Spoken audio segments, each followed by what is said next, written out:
આંતરરાષ્ટ્રીય બાદ વાત કરીએ દેશના મહત્વના સમાચારની તો પશ્ચિમ બંગાળના નવા મુખ્યપ્રધાનની આજે જાહેરાત થઈ જશે। આજે કેન્દ્રીય ગૃહપ્રધાનની ઉપસ્થિતિમાં પશ્ચિમ બંગાળમાં ભાજપ વિધાયક દળની બેઠક મળશે। અમિત શાહ ચૂંટાયેલા ધારાસભ્યો સાથે બેઠક કરવાના છે। બપોરે 3 કલાકે યોજાનારી બેઠકમાં નવા મુખ્યપ્રધાનનું નામ નક્કી થશે। સીએમ માટે શુવેન્દુ અધિકારી, અગ્નિમિત્રા પોલ, રૂપા ગાંગુલી સહિતના નામ ચર્ચામાં છે। આવતીકાલે કોલકાતાના બ્રિગેડ પરેડ ગ્રાઉન્ડમાં નવી સરકારની શપથવિધિ યોજાશે। પીએમ મોદી સહિતના દિગ્ગજ નેતાઓ ત્યાં હાજર રહેવાના છે।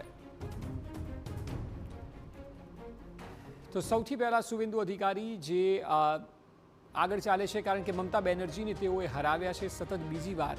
ગઈ વખતે નંદીગ્રામથી હરાવ્યા હતા, આ વખતે ભવાનીપુરથી હરાવ્યા છે। એ સિવાય શમિકા ભટ્ટાચાર્ય કે જેઓ પ્રદેશ ભાજપ પ્રમુખ તો છે જ, અને તેમની લીડરશિપમાં જ આ ચૂંટણી લડાઈ સંગઠનને તેઓએ મજબૂત કર્યું।